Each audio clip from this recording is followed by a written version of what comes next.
नमस्कार मित्रांनो, तुमच्या आवडत्या चॅनलवर स्वागत आहे। आज आपण बोलणार आहोत पीएफ व्याज जमा होण्याची तारीख, ईपीएस 95 पेन्शन वाढ आणि ईपीएफओ च्या मोठ्या अपडेट्स बद्दल। सर्वप्रथम पीएफ व्याजदर। मित्रांनो, ईपीएफओ ने आर्थिक वर्ष 2025 साठी 8.25% व्याजदर जाहीर केला आहे।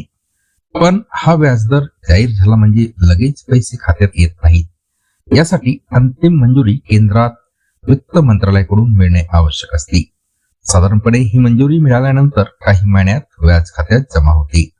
म्हणजेच जून ते ऑगस्ट दरम्यान तुमच्या पीएफ खात्यात व्याज जमा होण्याची शक्यता आहे। आता सर्वात मोठी बातमी, ईपीएस 95 पेन्शन वाढ।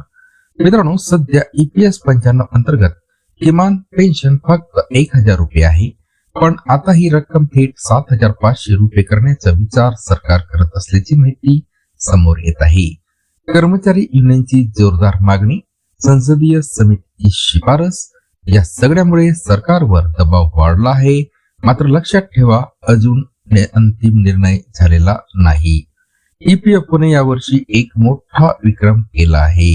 2025-26 मध्ये 8.31 कोटी दावे मंजूर, त्यापैकी 71% दावे फक्त 3 दिवसात मंजूर। यामुळे प्रक्रिया खूप वेगवान झाली आहे। तसेच एटीएम मधून पीएफ काढण्याची सुविधा सरकार लवकरच येऊ शकते।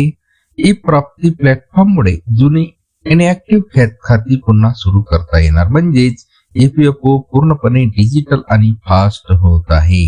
तर मित्रांनो, ईपीएफ व्याज लवकरच खात्यात येणार। ईपीएस 95 पेन्शन वाढीचा मोठा निर्णय प्रलंबित आणि ईपीएफओ सतत नवे बदल करत आहे।